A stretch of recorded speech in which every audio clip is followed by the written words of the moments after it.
Hi, everybody. My name is Justin Robert Young. And I'm Brett Rounceville. Sitting in with us, as always, is our third Mike, Scarlett Rounceville, the infant daughter of Brett. This is Brett and Justin work from home. We work from home. That's a real thing. We're not just putting it on. It's not just a clever name. We work from home as long as you imagine this is working. Yes, which is very barely. Very barely. And to be fair, both of us after this go on and do go home and do still work on other things. This is not the only thing that we do. But also those other things most people would barely describe as work. Yes. No, certainly so. So here's the deal. We talk about whatever we want on this show. Somebody mentioned in the chat room right before we started whether or not you are interested in the Switch. I think we both are. We both have a lot of our friends in the video game press. Right. So our Twitter feeds are probably more than we would otherwise dominated by video game news. Right. Because of just like friends of ours. And interestingly, both of us, although we have lots and lots of friends in the video game business, are not huge gamers. No, I really don't. I have not bought a console. What's the last console that you owned? I very often buy a new console from Target when it comes out, keep it for 13 days because they have a 14-day return policy, and then return it. So the last console I bought was the Wii U.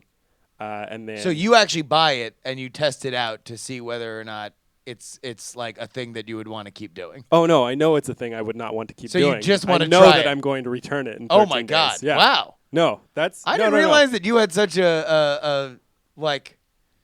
Do you not consider that like a breach of cultural ethics? I consider that a video game rental free of charge. What else would you consider it?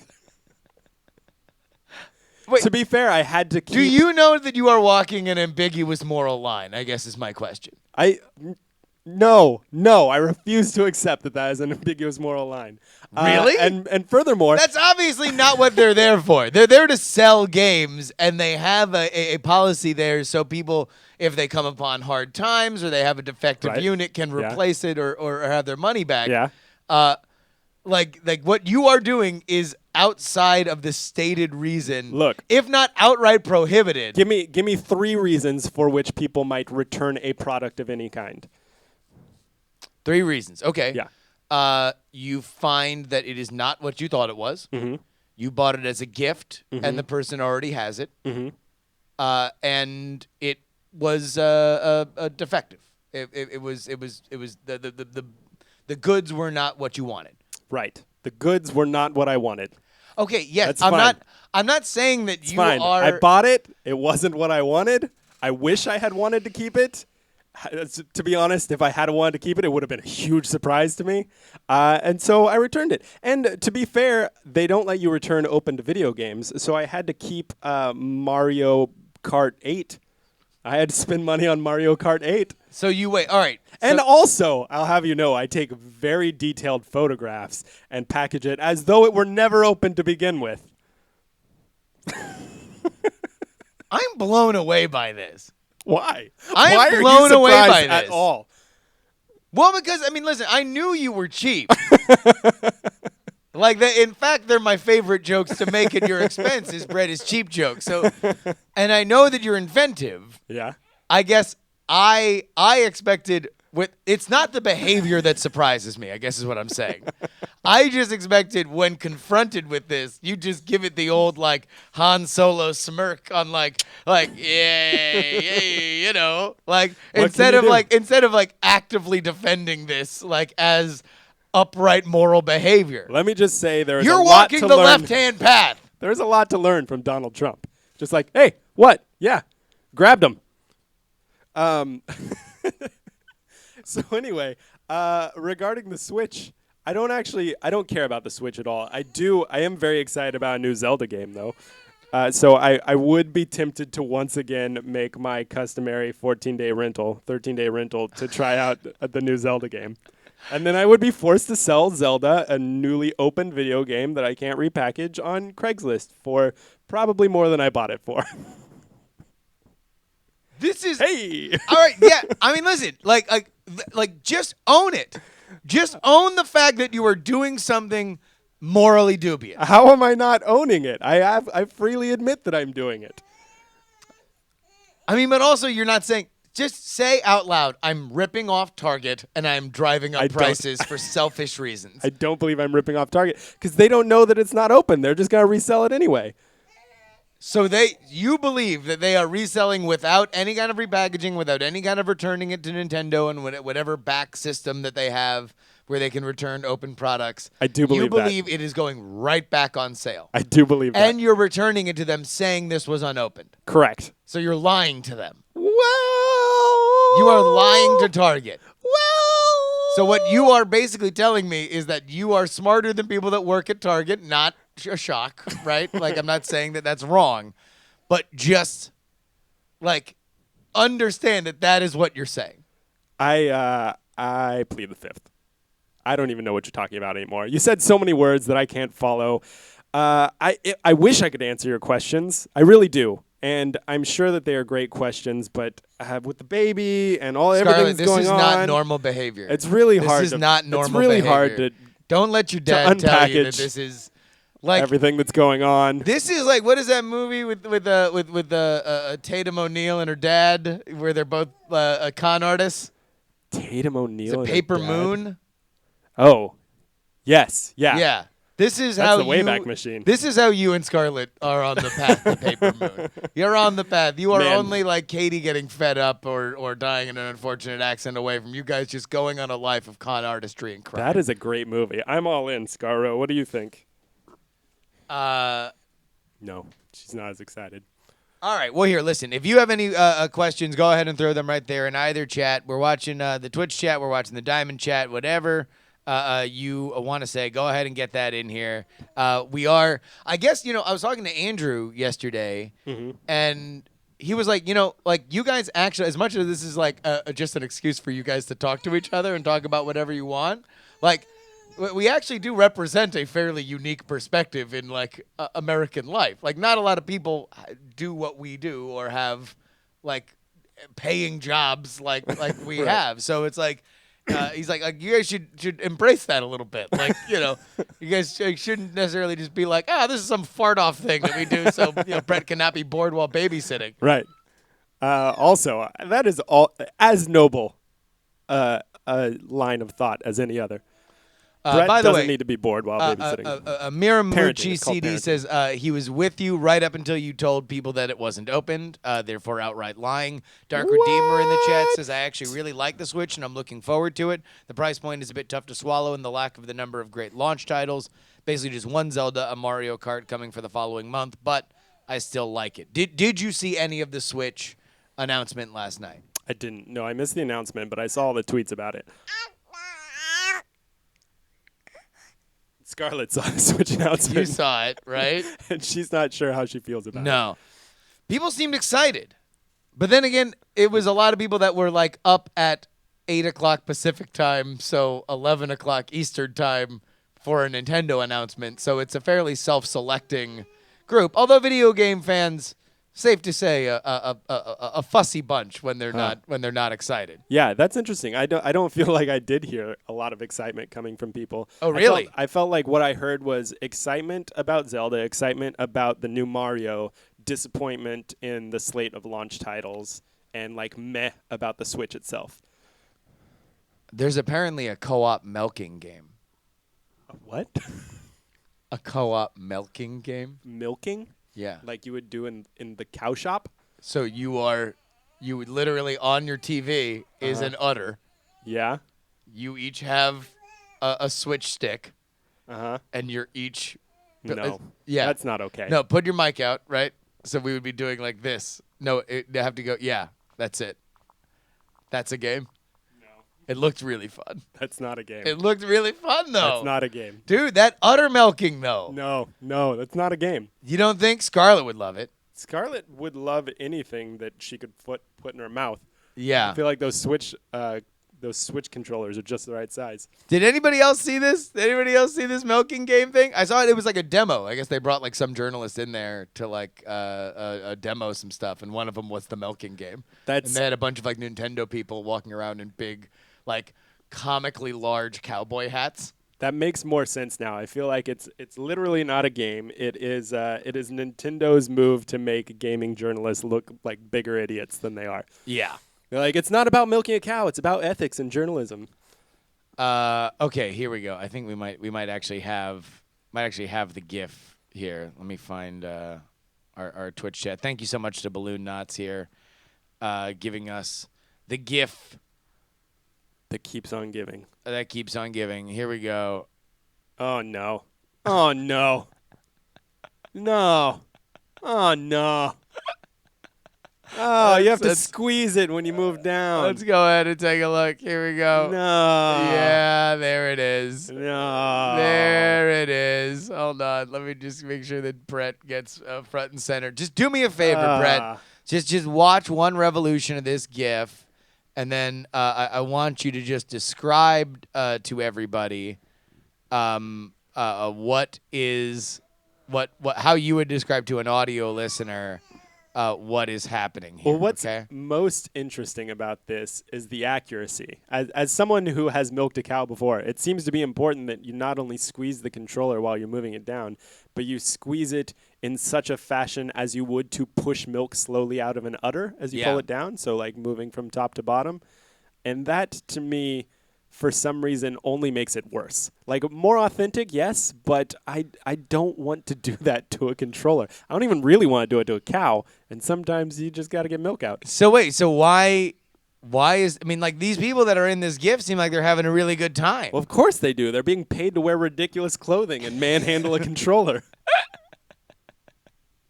Hold on, wait. We have more. We have more milk GIF situations here. Oh wait, no, that's just a Family Guy. So no on that. I can't imagine.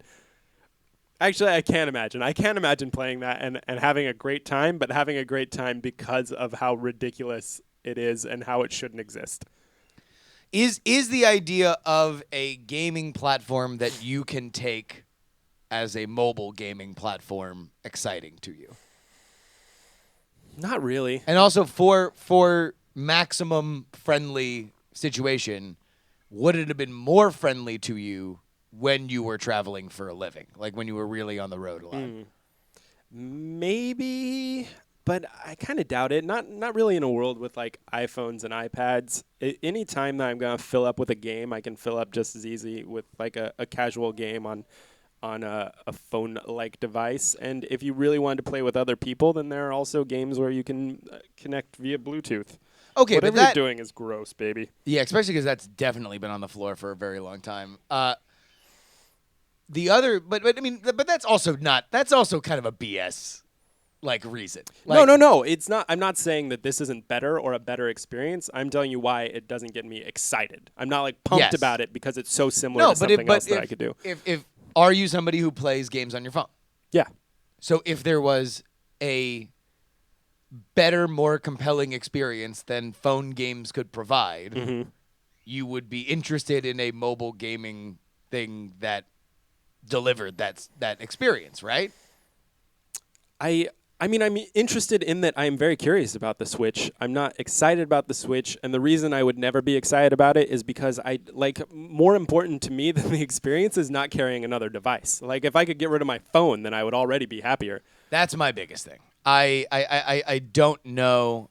In an average like trip somewhere, I already got laptop, iPad, phone, chargers for all of them, chargers for my Apple Watch.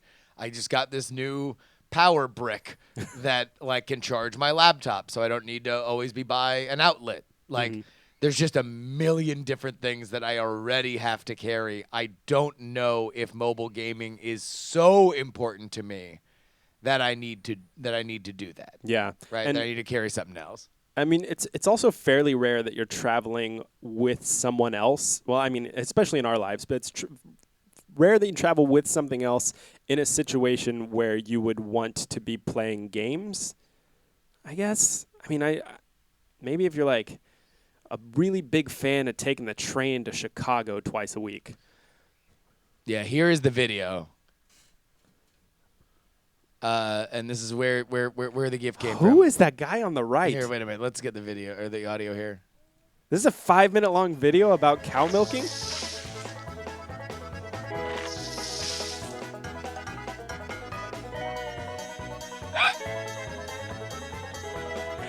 How is this not a Portlandia sketch? Oh, she way out milked that dude. Superior milking technique. Oh, there's others. Yeah, these are all the mini games here that we're looking at.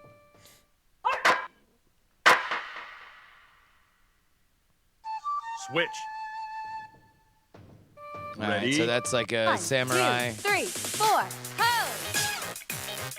Copy. Pose.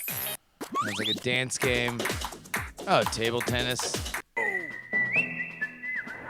Ready. Steady. It's like an iPhone game Alex Albrecht made in like 2008. Oh, really? Yeah. Did he? He made a quick fire game? Uh-huh. So anything here? All right, I'm just gonna skip forward. It looks decidedly less than Wii Sports. But Wii Sports was super popular, right? Like if this is just the next incarnation, But it looks like a lesser incarnation. but this is a more mobile one, Mhm. right? So All one right. that you can just play without hooking it up to a TV. That's fair. All right, so yeah, this is all just the mini games. But I guess that they are hoping for that. They are hoping that this is. I mean, also primarily these are kids' devices, Yeah. so they're hoping that kids will see this A and lot want of to do this with overweight their grown-ups friends. in that commercial for kids' devices. No, but kids love laughing at fat adults. What was the funniest kind of adult that you can remember as a kid? Oh, yeah. No, you're right. Fat adults. Yeah. Right? Yeah. Fat adults, like a stain on their shirt. Are there any other types of funny adults when you're a kid?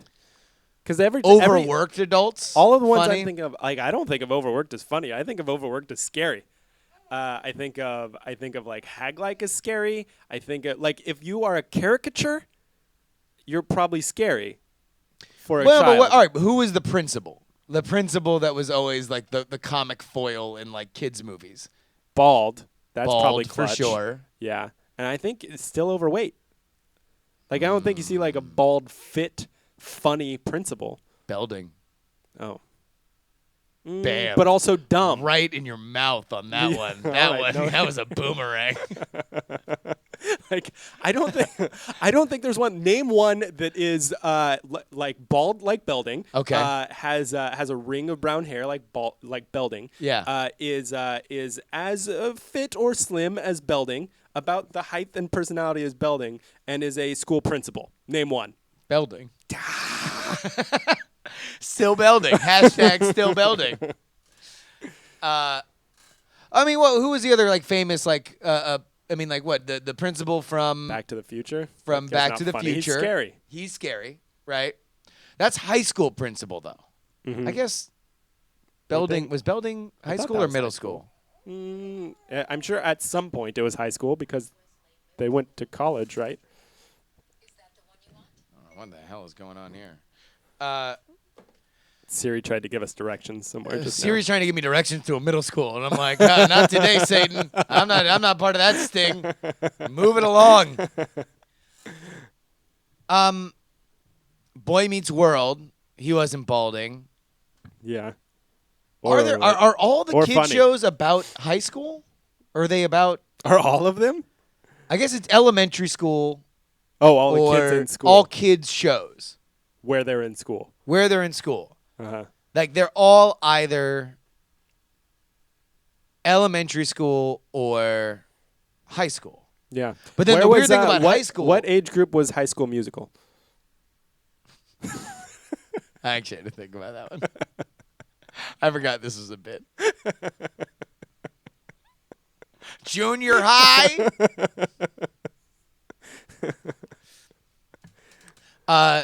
Yeah, I don't know what it is. Like, I don't know. We can probably move on from this, or else we're just gonna go into a rabbit hole. Yeah.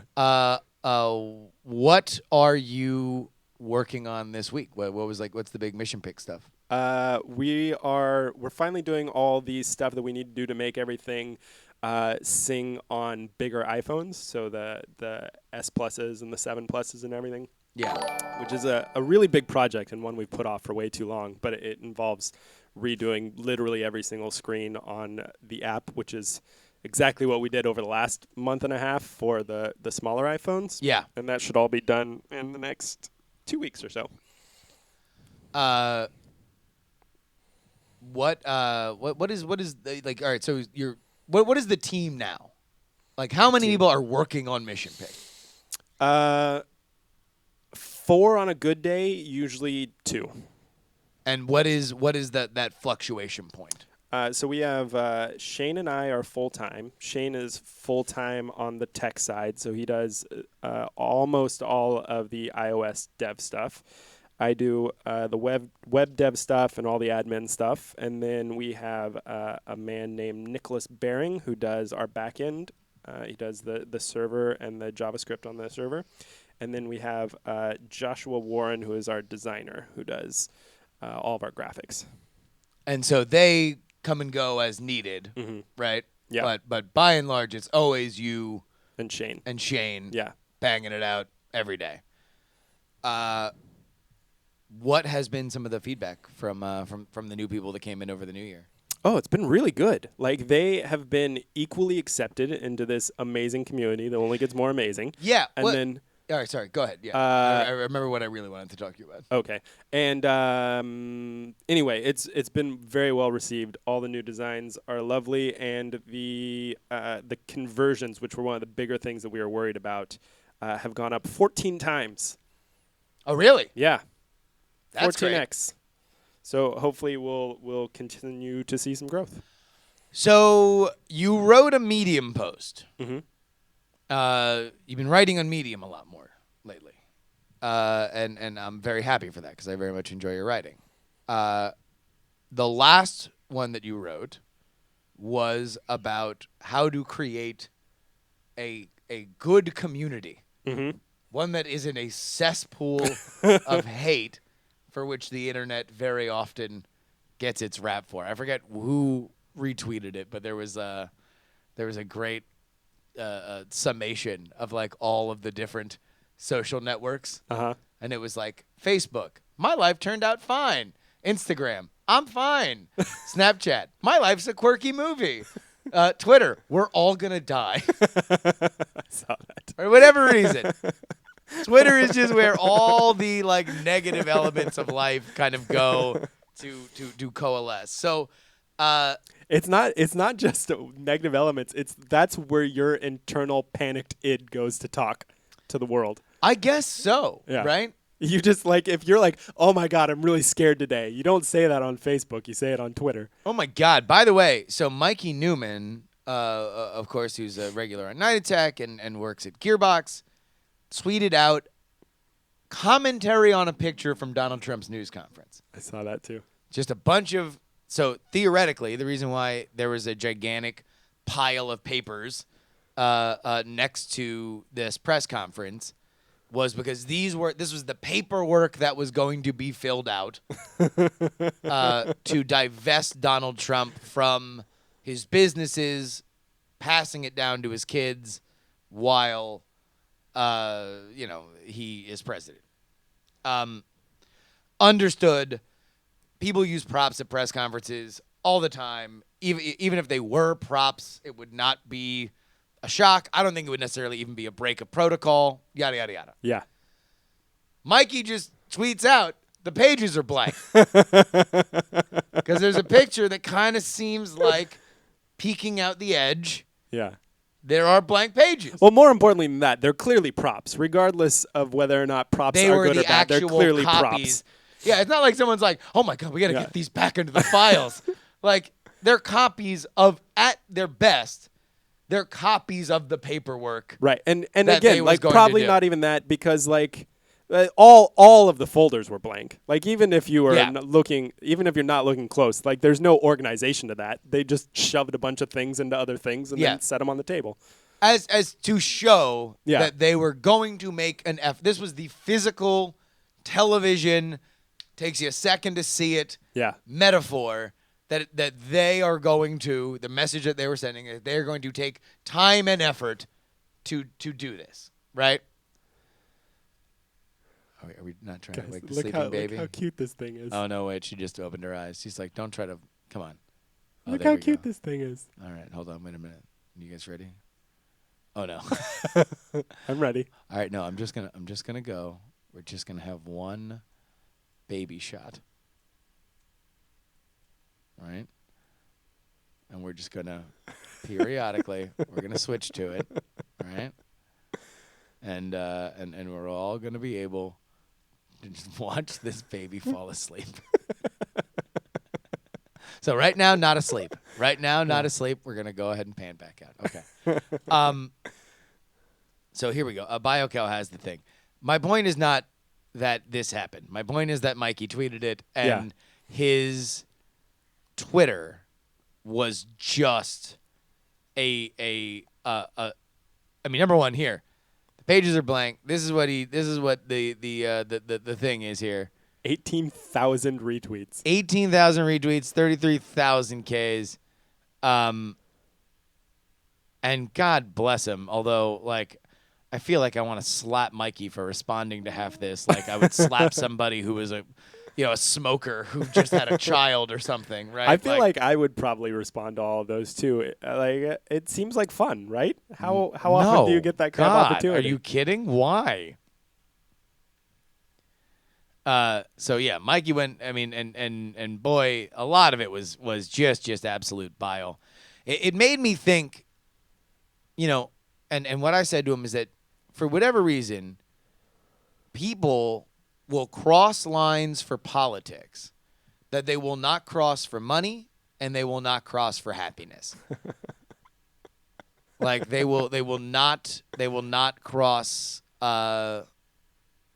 They won't cross those lines for either of those things, which right? is strange. Both of those things far more valuable to your own life than politics. Like you can control 0% of politics unless you suddenly decided to go into the Senate, and yet when it comes to your own personal happiness and your own personal money, no lines will be crossed. Like that's actually money at its best can create generational wealth, where relatives of yours of your lineage that you will never meet will be better because you did a thing. Yeah. Right?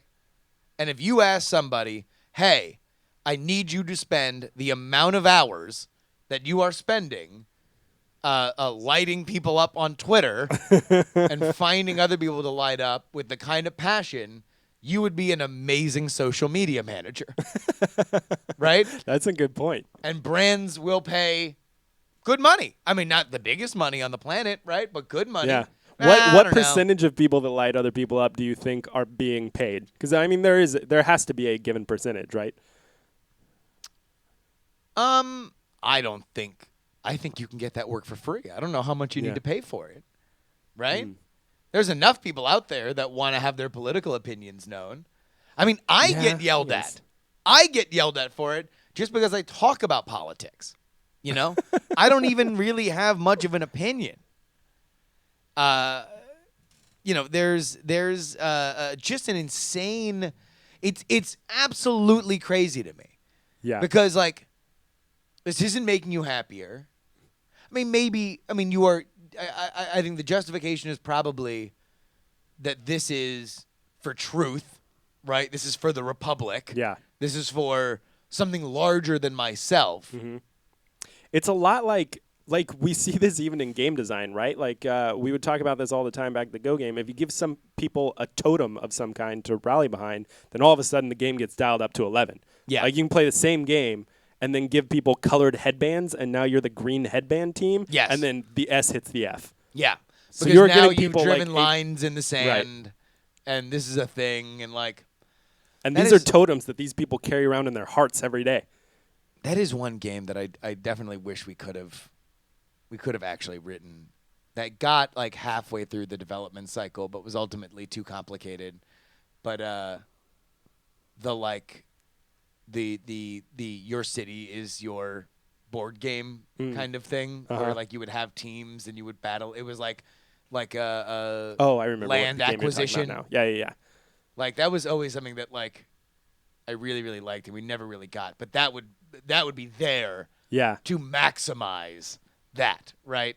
Because there was also at that point the idea was that every time a team would beat another team, you would absorb that team. And you would be able to then the hope was that you would eventually like smash two big teams together and have some big epic clash, Right. and you could kind of boil over all of that thing. As opposed to one team just steamrolling everyone one by one.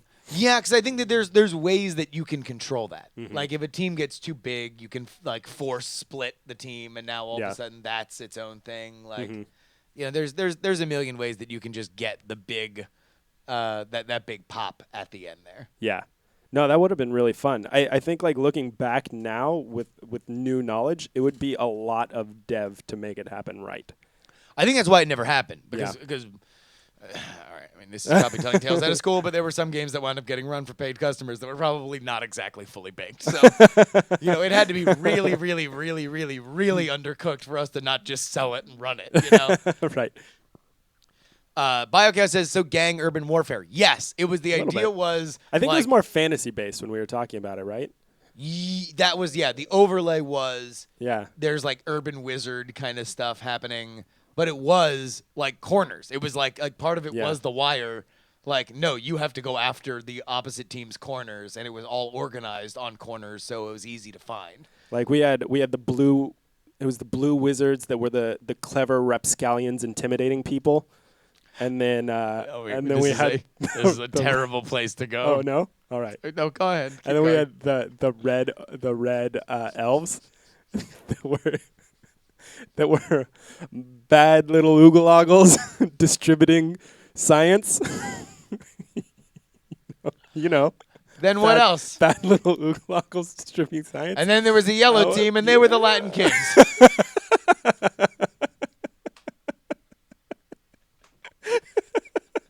So we had red elves and blue wizards and the Latin Kings, and you could pick one of the three to join, so you could go forward and play the game.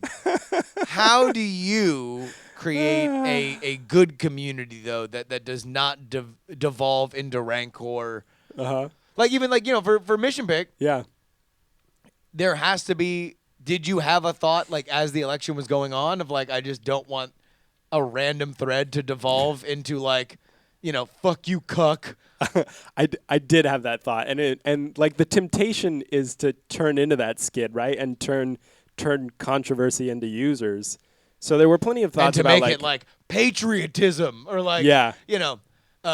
ethics in game journalism. right, or just like today we're Mission Pick is posting 2 photos, one of Trump and one of Hillary. We're gonna decide who the people really want. Cast your vote now. Sign up for Mission Pick. Yeah. And so there's a temptation to do that, but that doesn't go to anywhere good. And it's well known, like even on YouTube, where the comments are terrible 99.9% of the time. If the very first comment that goes up is more optimistic or happier in some way, then the comments following are more likely to be optimistic and happier. So how do you do that? How does that happen? Because I think a lot of people who have had blogs, for example, right, especially on any topic that people really want to read about, it's easier said than done. I mean, true story. When I ran iTricks, there was a dude on there that every post, regardless of what the post was about, would talk about Chris Angel in horrifying terms. That's funny. Like he would And just that was definitely a guy paid by David Copperfield. rip that dude apart. No, I found out who he was. He was just a dude, some guy in Pennsylvania. Who had that Hated totem Chris in his heart. Angel, right? We're pretty sure. Allegedly, people would respond to him and defend Chris Angel. 1 or 2 of them might have been actually Chris Angel.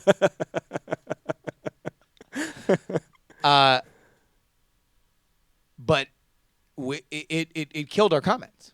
Yeah. Like we had a very thriving comment thread, and it was often very, very good because we had a lot of Magic professionals read it. We obviously had specifically not only big names in Magic, but also friends, family. We were huge with wives and girlfriends Oh, interesting. of big magicians. They Uh-huh. were the ones who knew the site Huh. because they're the ones with the Google alerts. Oh. They're the ones reading it, and while everybody else is taking a crap on them, we were being fair. So is iTunes completely defunct now? iTricks. No, it's still iTricks, running. sorry. iTricks. But we had a really, really, really, really, really good comment section. And professionals would chime in, fans would chime in. There would oftentimes be discussions about stuff. There'd be funny little things that would kind of pop in there. And then it all went to hell. It was this one dude who just Yeah. initially it was great because initially we would have 80 comments on a Chris Angel post because these 14-year-old girls who were super fans of Chris Angel would get into this war of words with this 50-year-old grandfather who just had it out for him.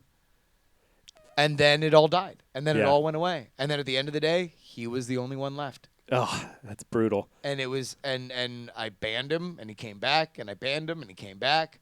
But at the point that I banned him, the damage was done. Yeah. Like it was all, the horse was out of the barn. yeah. Nobody else would comment because there had been enough of a sample size that this is what happens. That was a lesson I learned too on Mission Big. Even we did have a guy that was kind of like that, and I ended up deleting his account probably 17 times, and it was the same thing. Like I should have done it even sooner than that, and regret not having done it sooner than that because it's toxic. Like even if they feel like what they're doing is for the best, like he really believed that he was leading some sort of special charge against Chris Angel, I'm sure. So like he is making the Magic community a better community by telling the world about this guy in his opinion. Fraud. You know, he cheats on his tricks. You know, like he's a bad guy. You know, he's like, oh my God. It was the most angry I've ever been at an anonymous person. Yeah. Like I try to, if I see somebody on the news, politics, entertainment, whatever, right, commentary, and I immediately dislike them, for whatever reason, cognitively, I immediately it's like, you know when like they shut down the stock market if it's tanking too hard? Like I have that in my head. And immediately I'm like, I'm being unfair. I need to like them. I need to defend them. Yeah. I need to think about where they're coming from so I can understand it because this is not a healthy reaction. Right. That's just what I do, right? The most I've ever had sustained anger against somebody was this guy. It was, but like at the same time, then, and to be honest with you now, I don't know what I would have done different. Like I think I would have banned him earlier, but then I don't know. I think he that just keeps I think coming back in and that back and back. situation, the two things I would do is I would ban him early and often. Like every time he shows up, you just ban him again and delete the comments again, and then eventually he will get bored with the situation or frustrated by the situation and move on. And the other thing I would do in that situation, especially if you've already seen some atrophying of your comments section, is I probably wouldn't hesitate to create a couple of other fake accounts and comment like twice right up at the top of every post. I mean, that's it, but that's the work. Yeah. Right? Because I did not want to do the work. I was Right. like, here's my work. I created the content for the site along with, Andrew and I created the site together. I created the content for the site. I was being fair and open and honest, and I was Yeah. actually calling people in situations where there were controversies. I was running stuff without snark. Not everything had to be, meh, F these guys, like, which is 80% of other Magic stuff. Yeah. 80%, 99% of all Magic industry stuff is one of two things: snarky or boring. And I tried to do something that was not either, and Yeah. it was very successful. And the comments were there, but like I would have never thought. Yeah. And to be honest, now if I had the same situation, I wouldn't have fake commented on stuff.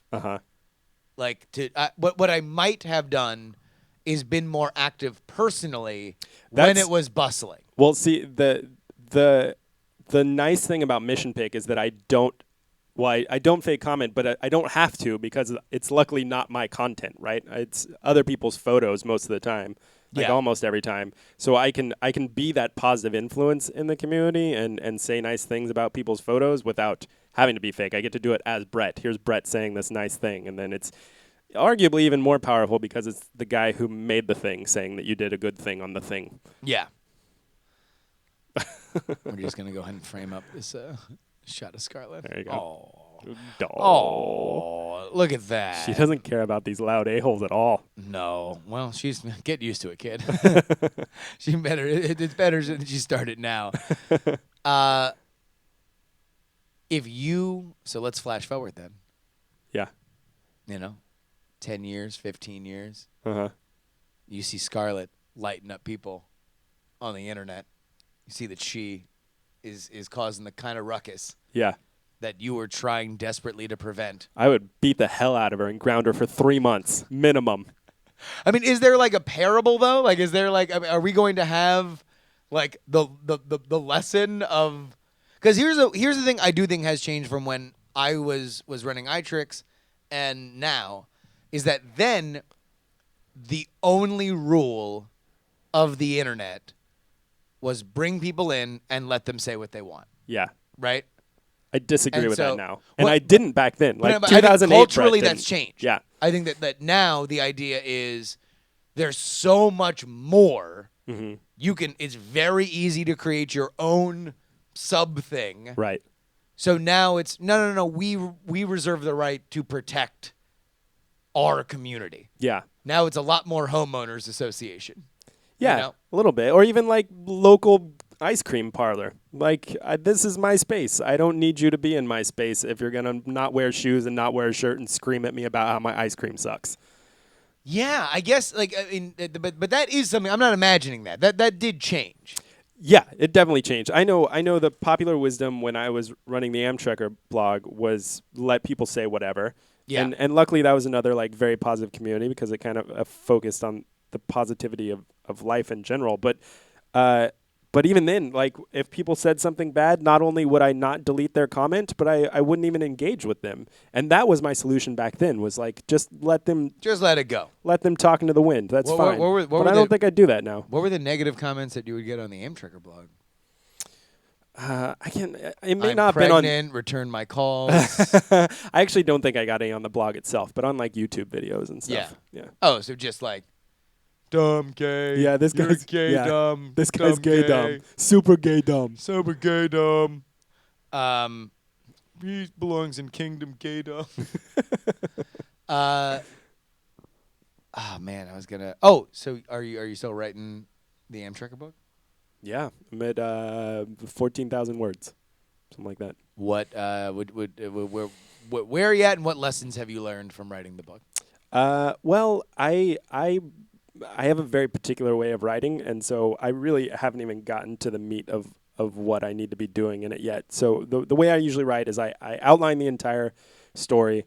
I go back through and I make a longer, more detailed outline, and I keep doing passes until I'm done. So right now I'm on the I would call it the third pass. So like 20% of the way to a first draft. Okay, Does that make sense? 20% of the way to a first draft. So basically, like I've written without editing 15% of the book, and I've outlined 100%. Gotcha.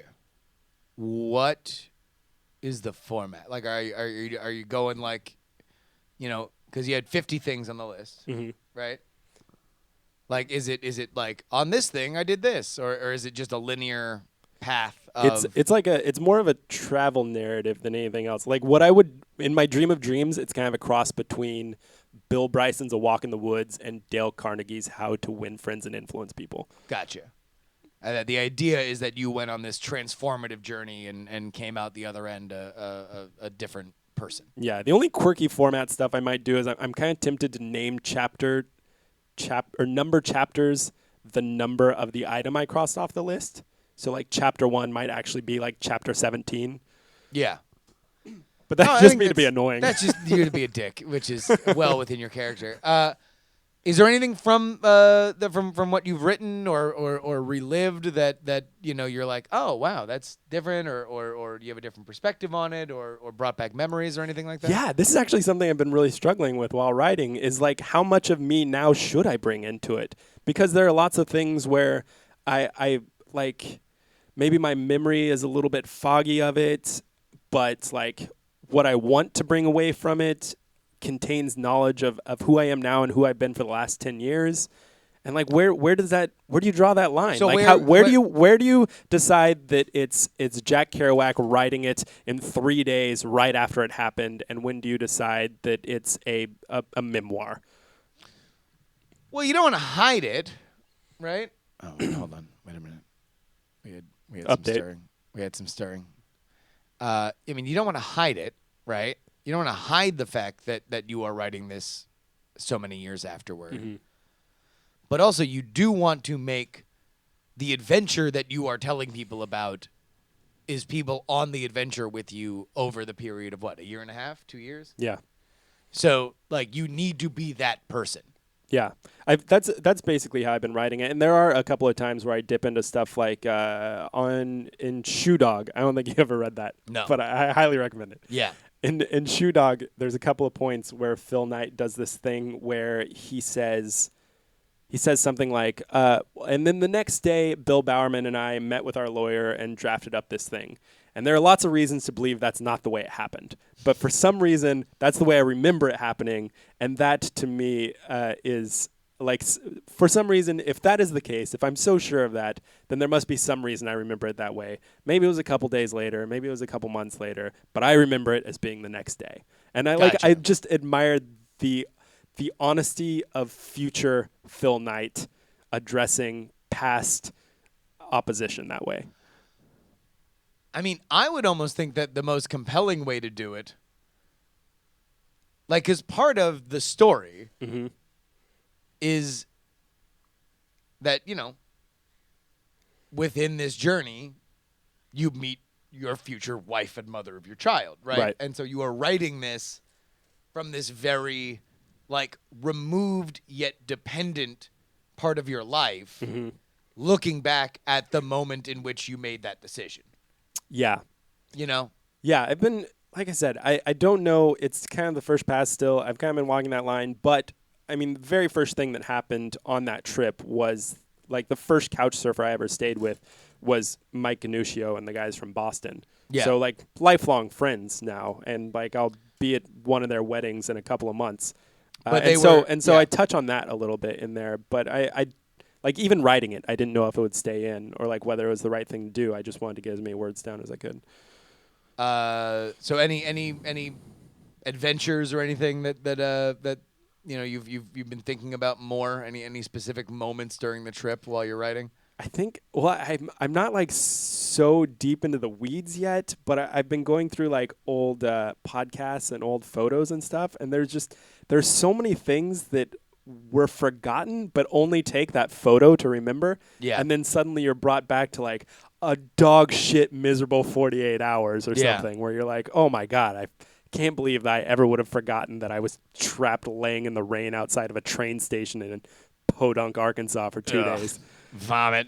But I mean, they're like with the benefit of hindsight, they're so crazy. They're just like I don't have experiences like that anymore, and I don't necessarily regret that. But You went pretty hard.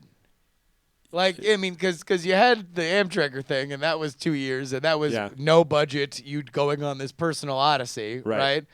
And then you went for a couple years at the Go Game, which is certainly the Hyatt version, yeah, almost literally, yeah, of traveling and being on the road and having the wind kind of take you into all these various different adventures and places and everything. yeah. But I feel like, if there was a gigantic moneyed opportunity for you to do something, like, I feel like you'd jump at the chance. But otherwise, it's like, I don't know. Yeah, like kind of live that life. Like Yeah. you can only do that. In fact, I was thinking about this last night because I was hanging out with a couple of our web video friends, kind of, and the thought I remembered back in the day I had talked to the CEO at Revision 3, and he would expressed interest in buying the back catalog of Amtrekker and maybe doing some shows going forward. And at that point, I had been doing Amtrekker for like not quite a year and a half, and I just wasn't excited about the prospect. Like the idea of That you would continuing stay to live on that the road, lifestyle. Yeah. like for the show. Yeah, it was hard. Like that was an exhausting period. For those of you who don't know, Amtrekker was podcast, blog, and everything, but really, more specifically, it was you out on the road with 100 things that you wanted to do. 50, yeah. 50 things. Then did it expand from 50 or okay? That it was 50 things that you wanted to do before you died, Yeah. and you were not going to stop to make money. You were just going to go and rely on couch surfing and hitchhiking and with whatever little amount of money, like bus tickets, stuff like that. Right. And for some reason I set this goal to not spend any money on lodging, and that caused it made it affordable, but it caused so many problems. Yeah. So that was the big thing. Yeah. So you could spend money on transportation. Right. You could spend money on food. Mm-hmm. Obviously, thin resource, so you want to stretch it as far as you can. Yeah. But no lodging. No lodging, and I wouldn't go back home until I had done all the All things. 50. Yeah. Yeah, it was it was exhausting. It was the only time in my life I've ever turned a vacation into an 80-hour-a-week job that you do from a bus station. I mean, listen, I think the book is going to be amazing. I'm very, very, very, very excited for it because I think there's so much there. I don't know anybody who's met you that hasn't, upon hearing about this, bent your ear for like an hour about it. I know one. Who? The amazing Randy. Well, I mean, come on, wake him when you do something interesting. That was a great moment.